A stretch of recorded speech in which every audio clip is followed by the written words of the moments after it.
An old man accidentally discovered an alien at his doorstep, but the alien seemed to be shivering from the cold. Out of kindness, the old man invited him inside to warm up, and even gave him a glass of plain water. To his surprise, the alien could drink water too. The old man thoughtfully prepared a hearty breakfast, but the alien seemed to only like apples, so the old man specially went to the supermarket and bought 10 pounds of them. Soon, the alien appeared to recover his health. The old man excitedly showed him around the house, taught him how to wash up and use the bathroom, and even arranged a bedroom just for him. The old man chattered on about his family, mentioning that his children all lived in the city. Because of their busy work schedules, they rarely come home, so he considered himself a lonely old man living alone. One day, while the alien was eating apples, the neighbor Mary suddenly came over to visit. Seeing the distinguished guest, the neighbor was startled. The old man explained, "This is an alien, Gudan." A few days prior, a spaceship landed in his garden. To prove it, the old man took the neighbor to the backyard. Sure enough, a UFO lay there, leaving the neighbor dumbfounded. It turned out Mary was also a lonely elderly person. Faced with this astonishing discovery, she felt her dull life gained new joy. Mary reminded Old Wang to keep it secret, or Gudan might be taken by a research institute. However, the next day, Gudan earnestly repaired his spaceship, even drawing a cat for Old Wang. Old Wang came to express thanks. He thought the drawing was a gift from Gudan, but Gudan seemed to convey something else. However, they couldn't communicate properly. That day, Mary brought her son's clothes for Gudan.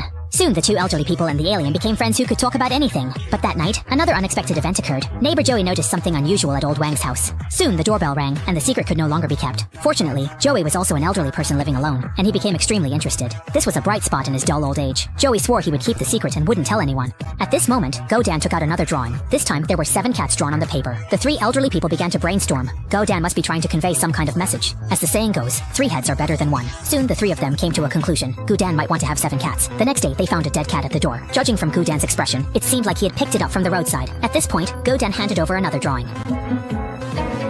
"I think he needs 6 more cats to get his ship working." The 3 elderly people suddenly realized what was going on, and immediately started searching all over the streets for cat corpses. But such bizarre behavior quickly attracted the attention of the police.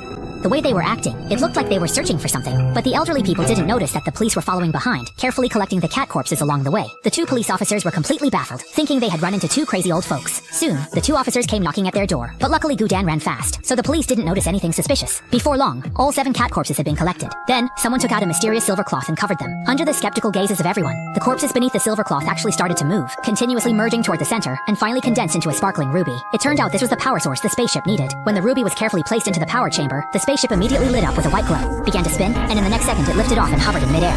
This scene left them stunned. They never imagined alien tech could be so advanced. But what they didn't know was the spaceship's launch had been detected by the military, who locked onto the old man's house. Originally, the alien wanted to leave immediately, but suddenly thought about how the old man would have no one to keep him company, so he invited him along. To his surprise, the old man agreed right away. He had long grown tired of his lonely life. But just then, the old man's daughter called, saying she had taken Saturday off to spend the day with him. This made the old man change his mind. He didn't want to leave. Suddenly, a loud knock at the door. It was military agents coming for them. In a moment of desperation, the 3 of them could only follow the alien onto the spaceship, and the very next second, the agents burst through the door. But by the time they reached the yard, the spaceship was already ready to go, and then it disappeared from public view at faster than light speed. Not long after, the spaceship landed in a completely unfamiliar place, and the 3 of them stepped out of the hatch, filled with excitement. Just as they were marveling at how quickly they'd arrived on another planet, Lee noticed that her phone still had full signal. Then they discovered some snack wrappers not far away, which meant they were still on Earth. In fact, the alien knew that the 2 old ladies didn't really want to leave home. She just wasn't sure about the old man's feelings, so she looked at him with a questioning gaze. At that moment, the old man remembered the phone call from his daughter, and realized that he was still attached to his family, so he made his final farewell to the alien. Under the reluctant gazes of the 3, the alien walked into the spaceship and waited for him to leave.